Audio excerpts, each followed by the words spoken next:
Irmãos, irmãs, que Jesus, o Divino Mestre, possa abençoar-nos, agraciando-nos com a sua paz. Gostaríamos de iniciar nossa exposição desta noite com a leitura da questão 289 de O Livro dos Espíritos, na qual Allan Kardec pergunta: nossos parentes e amigos costumam vir-nos ao encontro quando deixamos a Terra? E os Espíritos respondem: sim. Os Espíritos vão ao encontro da alma quem são afeiçoados. Felicitam-na como se regressasse de uma viagem, por haver escapado aos perigos da estrada, e ajudam-na a desprender-se dos liames corporais. É uma graça concedida aos bons espíritos os lhes virem ao encontro os que os amam, ao passo que aquele que se acha maculado permanece em insulamento, ou só tem a rodeá-lo os que lhe são semelhantes. É uma punição. Esta questão, que é encontrada na segunda parte do Livro dos Espíritos, que trata das questões atinentes ao mundo espiritual, no capítulo 6º da Vida Espírita, no item que aborda sobre as relações no além-túmulo, é muito importante e pertinente, podendo ser salientado desta questão 3 aspectos muito importantes.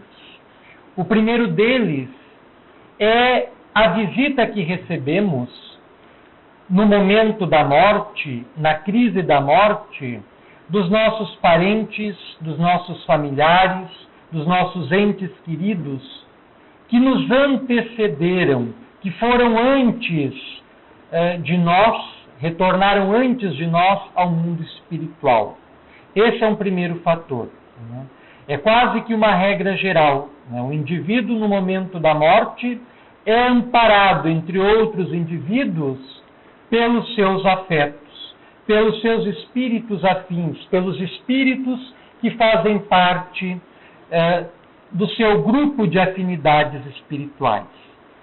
Um segundo aspecto é que esses espíritos, muitas vezes, exercem uma atuação relevante no nosso processo desencarnatório, no processo de desencarnação do espírito do corpo físico.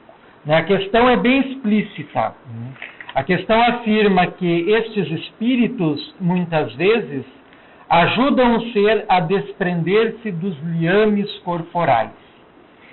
Muitas vezes, apenas acompanham o trespasse, o desligamento, por não terem a preparação técnica, o desenvolvimento espiritual necessário para a realização da tarefa, que é de extrema meticulosidade, exigindo a cooperação de mentores mais elevados, geralmente médicos espirituais, enfermeiros, que acabam trabalhando nesse processo de desligamento do espírito do corpo físico por ocasião da morte. Quando o indivíduo morre, os laços não se quebram, eles se desatam. Então, é um processo moroso, varia de indivíduo para indivíduo, de gênero de morte para gênero de morte, podendo apresentar as nuances mais diversas, mais diferentes. Mas, de uma forma geral, é um processo muito lento, muito moroso, que exige a perícia da espiritualidade para atuar nesse processo de desligamento. O espírito André Luiz, em inúmeras de suas obras, nos esclarece que, durante este processo, os espíritos atuam no desligamento de 3 pontos principais, que ligam o nosso espírito ao corpo físico de forma mais forte. O primeiro ponto, eles começam o desligamento durante o processo desencarnatório pelos pés, pelos calcanhares e seguem até a cabeça. O primeiro ponto de ligação mais forte seria na região abdominal.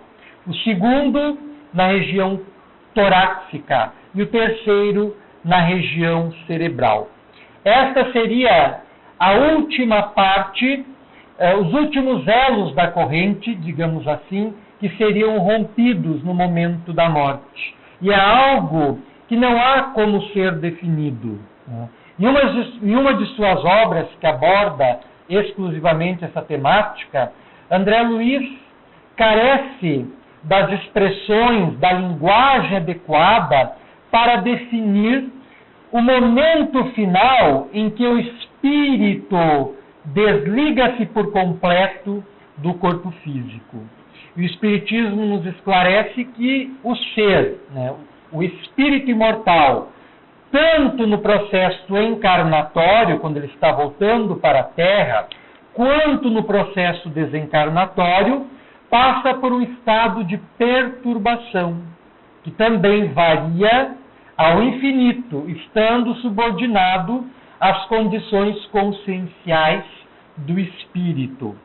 E durante essa fase de perturbação, o ser espiritual goza de maior ou menor consciência do que está acontecendo, de acordo com o grau evolutivo em que estagie. Alguns espíritos encarnados atuam de forma direta no processo da própria desencarnação.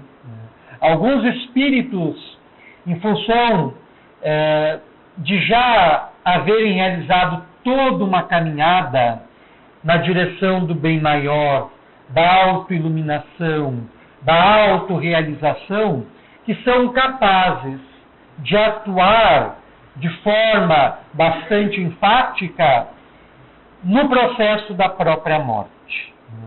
E um terceiro aspecto que podemos destacar desta questão é que nem todos os espíritos, quando estão desencarnando, visualizam a presença dos seus entes queridos. O livro dos Espíritos, na questão que lemos, apresenta isso como sendo uma punição. Mas não é uma punição imposta por Deus ao espírito não ter a presença dos seus amados no momento da morte. É uma punição que o próprio ser se impõe, em função da sua consciência de culpa, por ter se desencaminhado na vida, por ter ficado preso às teias da ignorância, do mal, do ódio ferrenho, da violência, etc. E, quando desencarna, a sua consciência está tão voltada para si mesmo que encontra-se embotada. E durante a crise da morte, muitas vezes os familiares espirituais o cercam, mas o ser possui a visão toldada, não conseguindo divisá-los, não conseguindo identificá-los, mas eles estão ali presentes. Foi o que aconteceu com o próprio André Luiz. Quem leu a obra inaugural da sua coleção, Nosso Lar, no primeiro capítulo, se não estamos equivocados, intitula-se Nas Zonas Inferiores, André Luiz descreve o seu despertar na vida espiritual. Ele fora médico enquanto esteve encarnado na Terra, na sua última peregrinação por este plano, e trabalhara no campo da pesquisa médica. Alguns especulando que teria sido o médico sanitarista Oswaldo Cruz e outros o médico Carlos Chagas. Embora Chico Xavier, sabendo da identidade do espírito, jamais tenha confirmado, ao menos em vida para o grande público, a identidade do espírito, que não vem ao caso, porque o que nos interessa é a obra, é o conteúdo superior das palavras que André Luiz nos traz. Mas André Luiz queixa-se que ele desperta no mundo espiritual de uma inconsciência, de um sono profundo, onde ele enxerga apenas sombras à sua volta. Ele está numa região trevosa, que ele denomina de umbral. Ele está numa área umbralina, onde ele vê seres que se esgueiram pelas sombras, formas grotescas e monstruosas, seres que o espreitam, gargalhando-lhe e lhe impondo acusações, chamando-lhe de suicida, e vendo que só de tempos em tempos algum córrego de água suja ao qual ele se arremessava para dessedentar-se, e poucas vezes divisava alguma nesga de luz solar.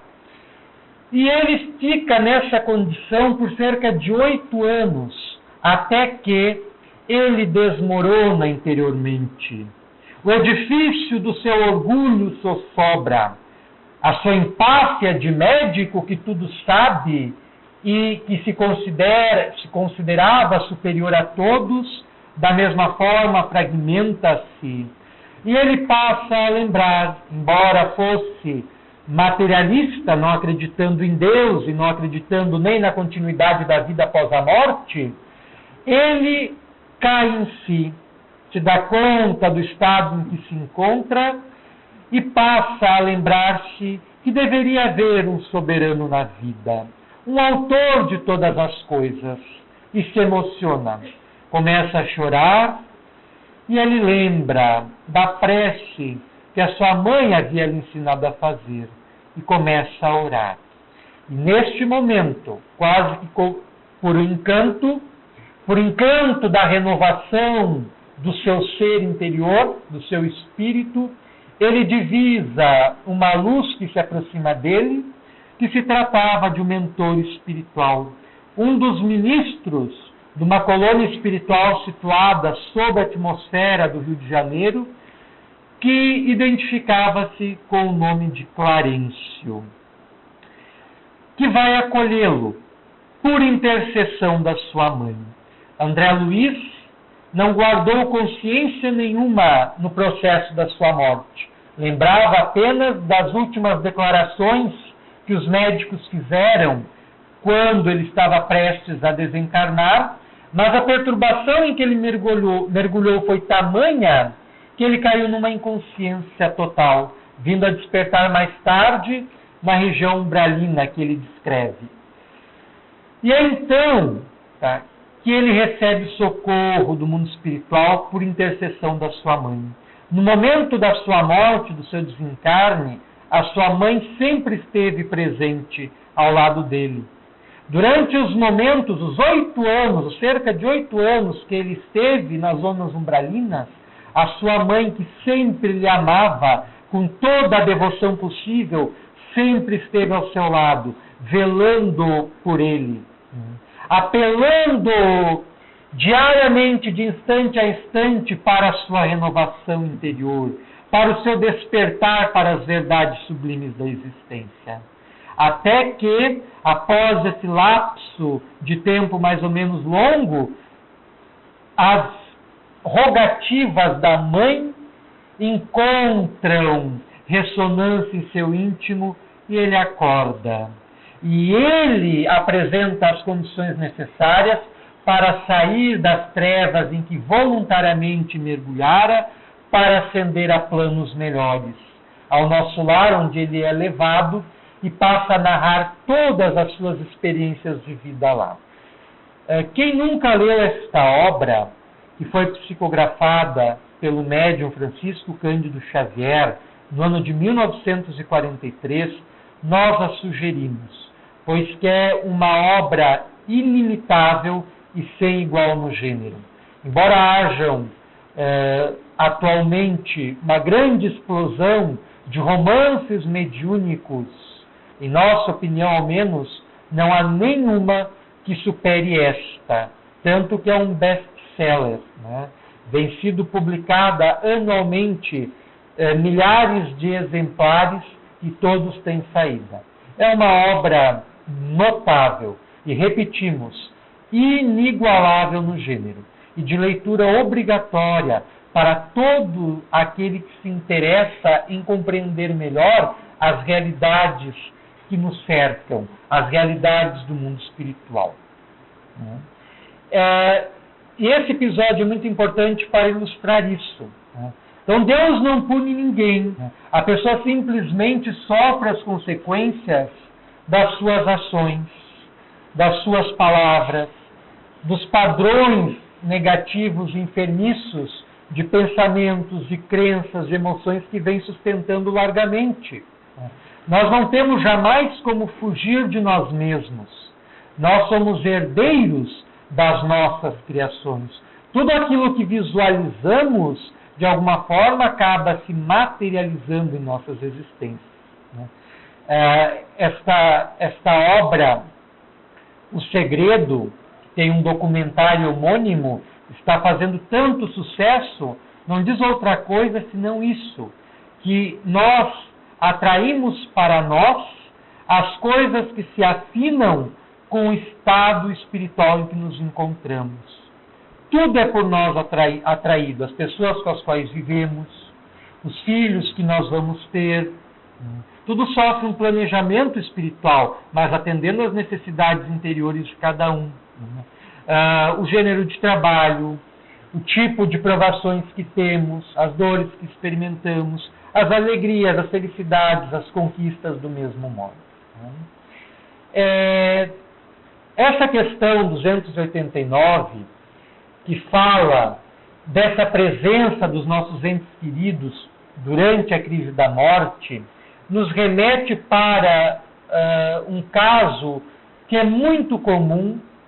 Certamente, muitos aqui teriam alguma narrativa a fazer a respeito de pessoas do seu círculo de relações, às vezes da própria família, que durante a morte, durante os últimos minutos de vida, durante os breves momentos de lucidez que antecedem a morte, narram de uma forma muito vívida e lúcida a presença no leito de morte de algum familiar que já desencarnou.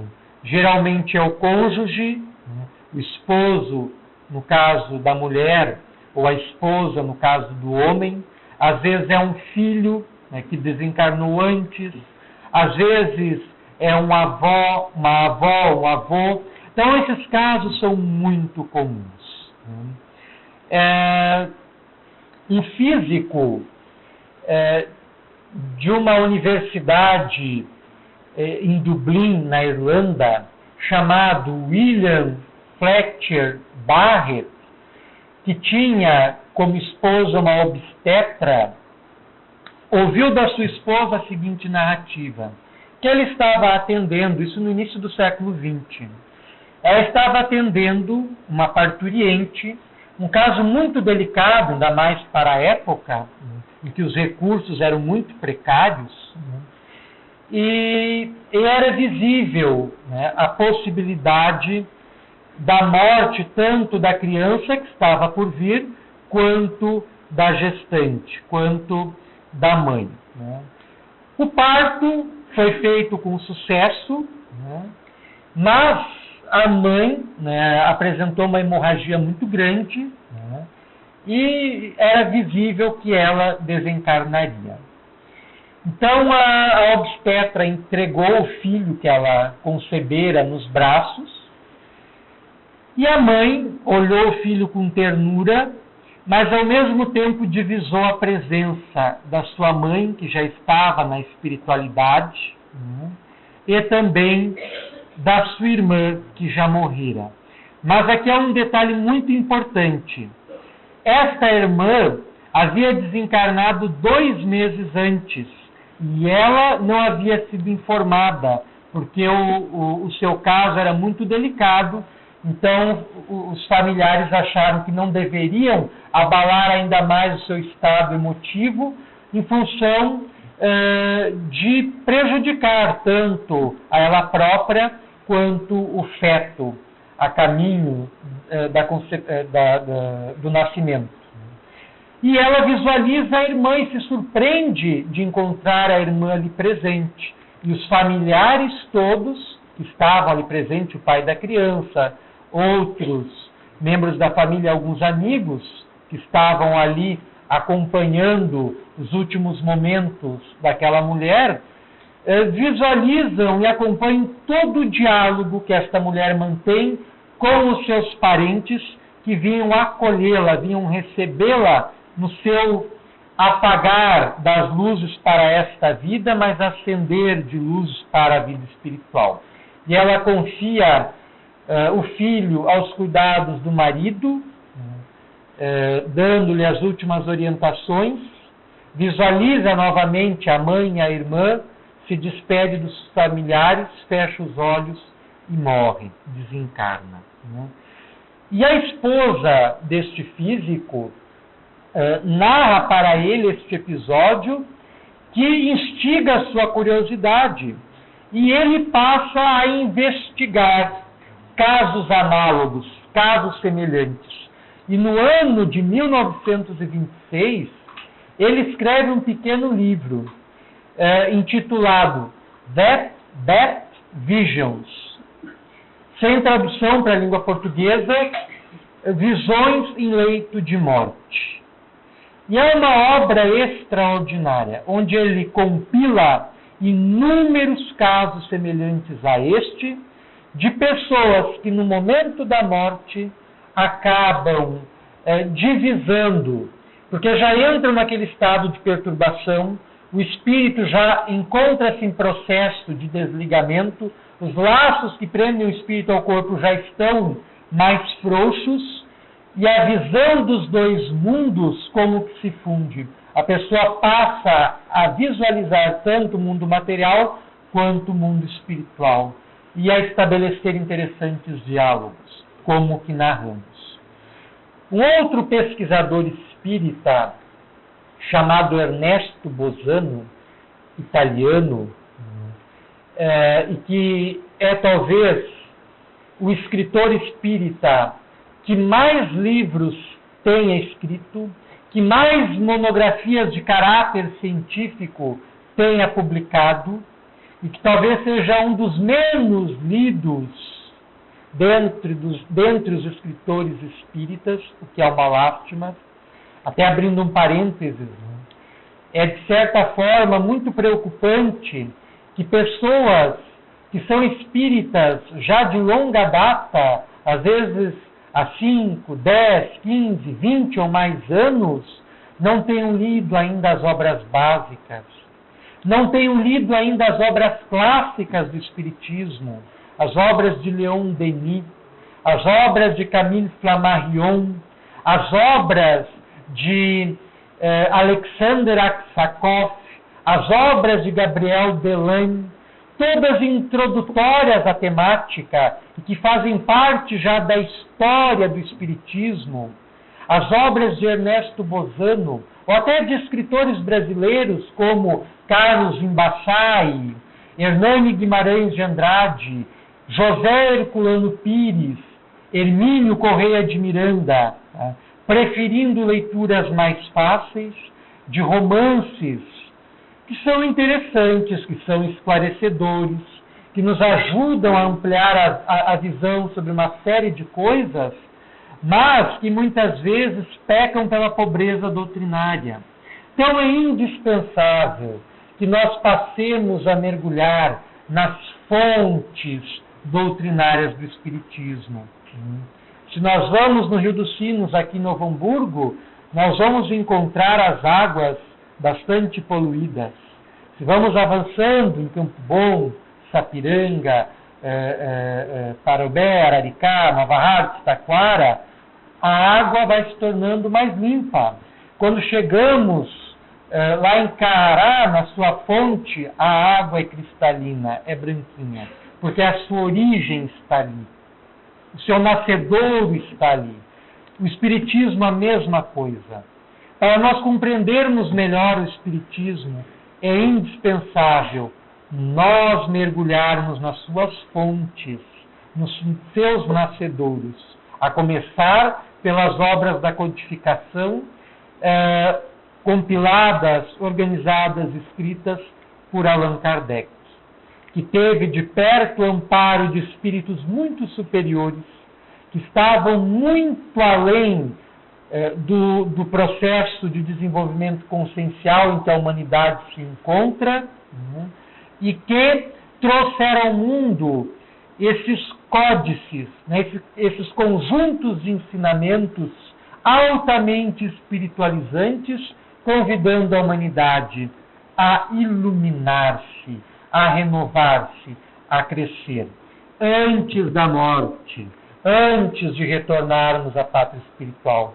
Porque, do contrário, esta existência será invalidada, como muitas outras nossas já o foram, nas quais malogramos, nas quais fracassamos, por não seguir o caminho que deveríamos seguir. Então, nós que já despertamos para estas questões, temos uma responsabilidade muito maior. Jesus já asseverava: mais será cobrado aquele que mais tiver recebido. Ele referia-se aos seus discípulos que receberam dele as lições cristalinas da espiritualidade. E o mesmo vale para nós odiernamente. Então é importante que nós nos renovemos e nos preparemos para a grande viagem, porque nenhum de nós dela escapará. Hoje ou amanhã nós faremos esta grande viagem, esta grande transição. A morte é um fenômeno biológico. Todos nós estamos submetidos a ele. Então nós temos que estar preparados. Fechando parênteses. Então Ernesto Bozano, numa obra anterior a esta de William Barrett, que ele publicou entre 1906 e 1922, e que mais tarde foi publicado pela Federação Espírita Brasileira no ano de 1927, com um prefácio brilhante de Carlos Imbassai, com o título de Fenômenos Psíquicos no Momento da Morte, que reúne 3 monografias deste pesquisador. As 3 constituem uma leitura eminentemente esclarecedora, que ele objetiva, de um ponto de vista científico, apresentar essas visões que as pessoas têm no momento da morte como uma evidência probante da imortalidade do ser após a morte. Porque isso não pode ser que há muitos psicólogos, muitos psiquiatras, muitos médicos, céticos, materialistas, como André Luiz o foi enquanto esteve encarnado, diz que isso é alucinação e desdenham esses últimos momentos dos seus pacientes, que são ricos de espiritualidade e de informação para os familiares que estão ali presentes, acompanhando as despedidas do familiar que está regressando à espiritualidade. Então dizem que é alucinação, mas como no caso que narramos seria alucinação, a mulher ver a irmã que nem sabia estar morta, nem sabia estar desencarnada. Então isso não pode ser enquadrado dentro de uma explicação psicológica de alucinação por ocasião da morte. Não cabe nesse critério. Então Ernesto Bozano tenta, a partir de um viés científico, apresentar esses casos como evidências a favor da imortalidade do ser. Nessa obra há 3 monografias.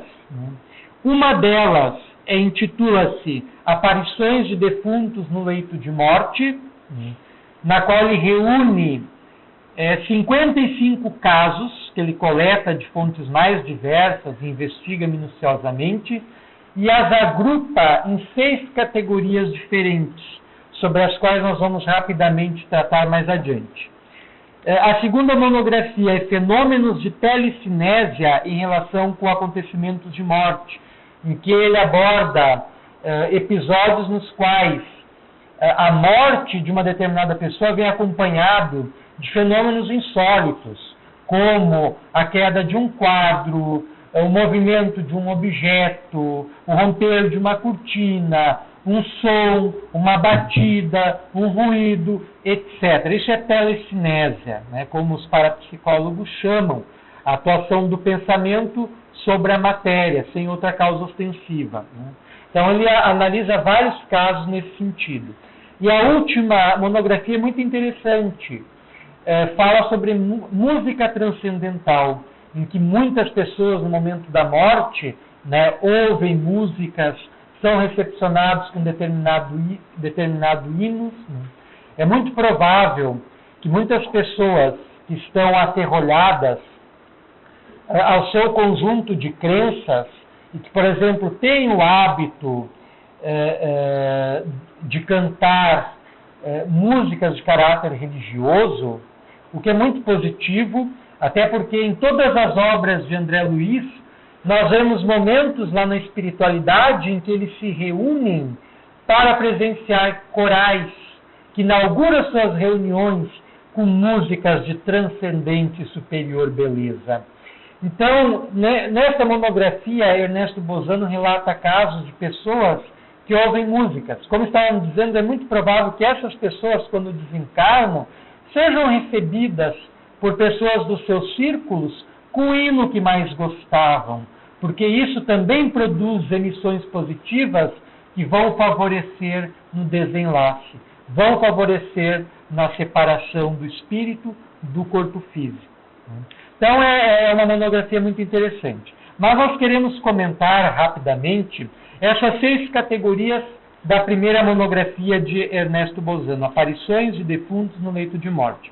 A primeira categoria, na qual ele apresenta 24 casos e que é a mais comum, a mais generalizada, ele intitula da seguinte forma: casos nos quais as aparições dos mortos são percebidas unicamente pelo moribundo e se referem a pessoas cujo falecimento era por ele conhecido.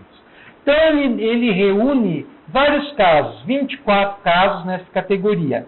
Um deles é de um médico chamado Alfred Smedley, que no final do século XIX vai atender nos Estados Unidos, no estado da Califórnia, uma paciente sua, né? E ele narra esse episódio num livro de memórias que ele escreve, intitulado Some Reminiscences, né? Algumas lembranças. Né? E ele descreve o relato, então, de uma paciente que, no momento da morte, os seus laços que a conectavam ao corpo físico ainda se afrouxaram de tal forma que deram grande independência, grande emancipação ao seu espírito, lhe abrindo, lhe descerrando a visão dos dois mundos. Ela manteve a visualização tanto do mundo material quanto do mundo espiritual, confabulando com uma série de familiares que haviam antecedido na grande viagem. E um outro caso, né, é de um senhor que relata o desencarne da esposa. Justamente naquele momento, a esposa exclama, meio surpreendida: como? Aqui a minha irmã Carlota? Aqui a minha mãe? Meu pai? Meu irmão João? Minha irmã Maria? Todos desencarnados. Estavam reunidos ali para recepcioná-la, dando-lhe as boas-vindas no outro mundo, a fim de acompanhá-la nas suas novas experiências, no processo de readaptação à vida espiritual. Não é adaptação, porque nós viemos da espiritualidade e para ela retornaremos. Então é um processo de se acostumar de novo, de se readaptar, né? No qual interferem os conhecimentos que nós temos, a nossa conduta, a prática do bem, o exercício da caridade e do amor. Tudo isso são fatores que interferem diretamente no nosso processo de desencarnação e no nosso estado no mundo espiritual. A segunda categoria, na qual o Ernesto Bozano reúne 6 casos, ele intitula da seguinte forma: casos nos quais as aparições de defuntos são ainda percebidas unicamente pelo doente, mas se referem a pessoas cuja morte era por ele ignorada, como o caso que narramos antes. Isso já não é mais tão comum, mas acontece também. E ele, entre outros casos, narra o de uma criança que estava em idade pré-escolar e que morre, desencarna, e antes disso, ela vê a sua professora do primário, que está ali presente no momento da morte. Mas, pequeno detalhe, a sua professora havia desencarnado 2 horas antes. Havia desencarnado 2 horas antes, e estava ali ao lado dele, e ele pôde visualizá-la. Nenhum dos presentes sabia da desencarnação da professora, da morte da professora, que foi verificada só mais tarde. E aqui surge uma questão que nós podemos analisar do ponto de vista espírita. Porque nós sabemos que o espírito recém-desencarnado, mesmo que a sua evolução seja muito grande, ele ainda passa por aquele momento de perturbação e não tem condições de atuar no processo de desencarnação de outra pessoa. O que aconteceu neste caso, fazendo uma suposição, é que muitas vezes, como o próprio André Luiz esclarece em inúmeras obras, há equipes no mundo espiritual que às vezes atendem diferentes processos de desencarnação ao mesmo tempo. Então, primeiro vão ajudar no desencarne de uma determinada pessoa, depois no de outra, mantendo esses espíritos reunidos para levá-los para um determinado lugar exclusivo. Geralmente é um posto de socorro na espiritualidade, até que eles se preparem para demandar outras regiões. Então ali, provavelmente, essa professora que havia desencarnado estava submetida à mesma equipe espiritual que atuou no auxílio ao desenlace daquele menino. E ele vê com surpresa a sua professora. E ele relata outros casos. Nós vamos agora para a terceira categoria, na qual o Ernesto Bozano consegue reunir 8 casos, e que ele intitula da seguinte forma: casos nos quais outras pessoas, coletivamente com o moribundo, percebem o mesmo fantasma do defunto. Isso aqui é mais raro e depende de uma série de circunstâncias, inclusive, muitas vezes, de um grau de desprendimento da pessoa que está encarnada e está acompanhando o familiar no momento da morte, ou de um relativo desenvolvimento mediúnico, em que a pessoa, então, enxerga a mesma coisa que o familiar que está desencarnando está vendo. Então, como dissemos, isso é mais difícil, é mais raro, mas acontece. Existem inúmeros casos plenamente documentados. E o Ernesto Bozano, dentre esses 8 casos, nós destacamos 2. Um de uma filha que, ao ir acompanhar os últimos momentos de desenlace da sua mãe, enxerga a sua madrinha, que havia sido muito apegada à sua mãe, tendo sido sua governanta na Terra, e que está ali esperando o desenlace dela para conduzi-la a outro lugar, e ela visualiza todo. E o outro caso que nós destacamos é o de uma senhora chamada Joy Swell, que era uma médium, uma clarividente inglesa, britânica, muito requisitada, e que muitas vezes, a convite dos seus conhecidos, acompanhava os últimos momentos da pessoa neste plano. E ela conseguia visualizar todo o processo. E tudo que a pessoa estava vendo, a pessoa que estava desencarnando estava vendo, tal parente, fulano, beltrano, cicrano, era confirmado pela clarividente, que via também.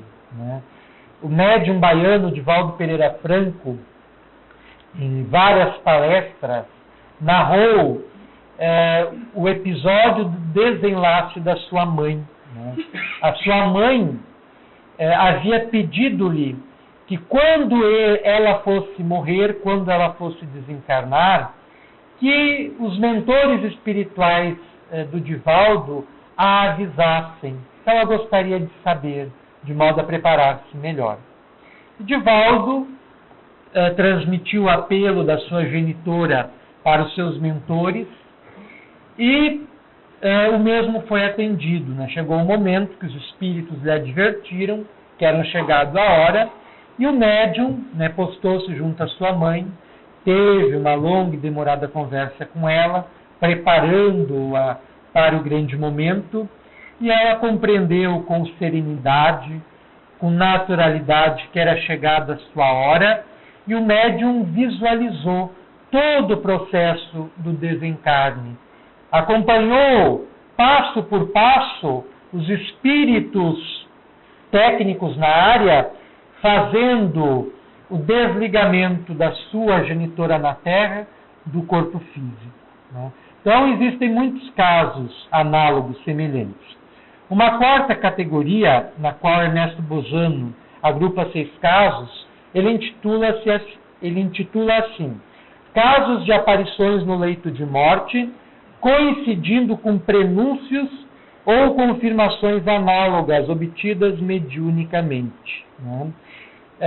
Isso aqui também é muito comum, né, de pessoas que às vezes vão ao médium ou recebem através do médium um anúncio, um informe que um determinado familiar vai desencarnar muito próximo, e às vezes a descrição que o espírito fala através do médium é bastante completa e a mesma tende a verificar-se mais tarde. Isso é muito comum. No século XIX, quando o espiritismo estava surgindo e quando os médiuns eram muito explorados para as questões mais diversas, isso era muito comum. Se procuravam os médiuns para consultar acerca das questões mais diversas, inclusive essas. Então, Ernesto Bozano, entre outros, relata um caso de uma mulher que possuía um filho doente, né, ele estava já definhando, vítima de um carcinoma, e através de uma médium no grupo espírita que ela participava, o espírito guia, que curiosamente era de um espírito que se manifestava apresentando feições de uma criança, né, intitulava-se Bright Eyes, né, olhos brilhantes, anunciou o desencarne próximo do seu filho e disse que estaria presente no momento. E dito e feito, né, no momento da morte, o filho narrou que havia em volta dela uma menina que não parava de lhe perturbar, e que era este espírito que atuava nessas sessões espíritas coordenando aquele grupo específico. Né? E ele apresenta outros casos bastante conhecidos na literatura espírita, protagonizados por outros médiuns, como a senhora Piper e a senhora Desperança. Numa quinta categoria, ele agrupa 9 casos, aos quais dá o nome de casos nos quais os familiares do moribundo são os únicos a perceber os fantasmas dos defuntos. Né? Então, o defunto em si, em função, a pessoa que está desencarnando, em função do seu estado de perturbação, como André Luiz, não presenciam o que está acontecendo no momento da sua morte, na crise da morte. Mas acontece dos familiares muitas vezes, né, identificarem um outro ente querido, ou às vezes até formas obsessivas, dependendo da natureza do espírito que está regressando à espiritualidade. Um dos casos narrados por Ernesto Bozano e colocados nessa categoria é de uma criança de 3 anos de idade, que perde um irmãozinho de colo, que tinha poucos meses de vida, e ele vê 3 senhoras bonitas, como ele descreve, que estão pegando o nenezinho do berço, é claro que a forma espiritual dele, o corpo ficando lá, e encaminhando para um berçário na espiritualidade, porque estes é claro que isso não é regra geral, mas muitas vezes, quando as crianças desencarnam muito precocemente, elas não recobram, né, de imediato todas as suas lembranças espirituais, nem o seu estado de madureza anterior. Então tem que passar por uma fase de adaptação na espiritualidade, onde vão para berçários, jardins de infância, escolas infantis, onde vão se adaptando. Muitas delas nem chegam a recobrar essas lembranças, em função das necessidades kármicas que possuem, e são quase que imediatamente reencarnadas, né, conduzidas a outro processo reencarnatório. Então esse menininho de 3 anos vê 3 formas espirituais, 3 bonitas senhoras, por serem brilhantes, luminosas, segundo a sua percepção, pegarem o maninho, né, e conduzirem a outra região na espiritualidade. E a última categoria, a 6ª, o Ernesto Bozano coletou só um caso. Ele intitula assim: Exemplos de aparições de defuntos produzidas pouco depois de um caso de morte e percebidas na mesma casa em que jaz o cadáver. Então ele narra um longo caso, que nós vamos imputar aqui, de um casal que vai visitar um parente adoentado e que já acomodava em sua casa inúmeros conhecidos, e para não incomodá-lo ficam num hotel. E no hotel, uma mulher, né, desencarnou. E naquele mesmo momento, essa mulher, durante a noite, visualiza essa mulher desencarnada e um outro espírito que a vem buscá-la, que era do seu esposo. E ela vai conversar depois com o dono do hotel, narra o que aconteceu, e ele confirma que, de fato, o espírito que ela viu, com aquelas características, batiam exatamente, conferiam exatamente com a do esposo daquela mulher. Então é um caso bem específico, isso não é muito comum, né? Tanto que ele só coletou um caso nessa categoria. Então são obras que nos trazem um conjunto de esclarecimentos muito grandes, muito positivos, e que nós precisamos conhecer para nos espiritualizarmos.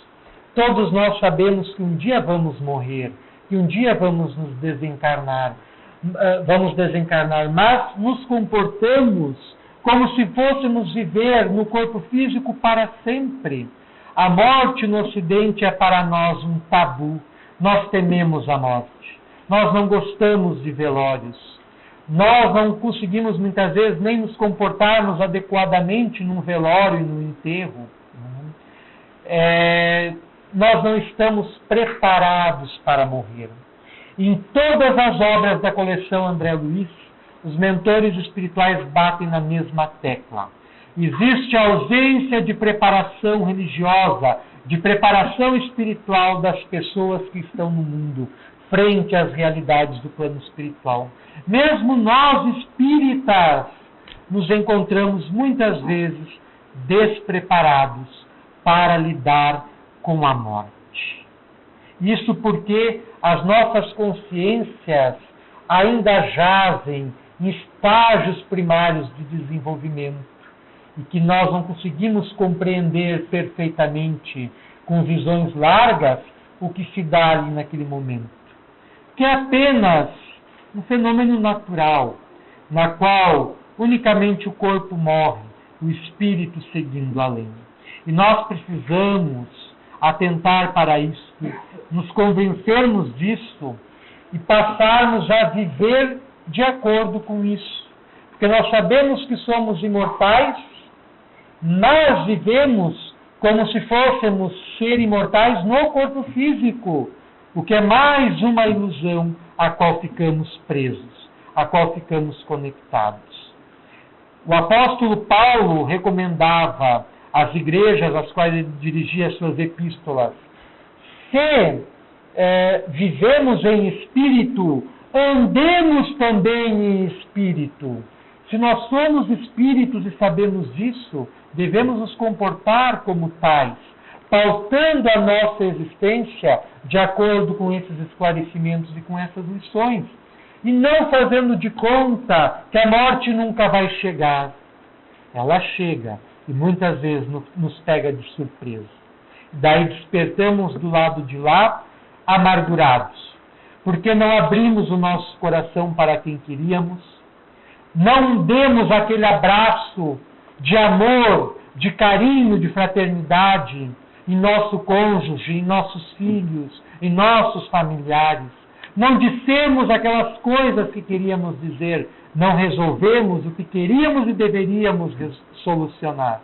Então é indispensável despertar para as verdades espirituais e, sobretudo, para esta, que talvez seja a principal, a de que nós somos imortais, de que a morte é apenas uma passagem para realidades mais ampliadas da vida, em dimensões que vibram de outras formas.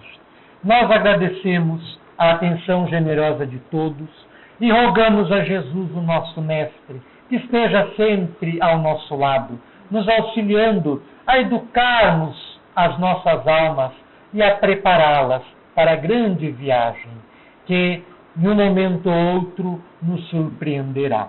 Que Jesus nos abençoe.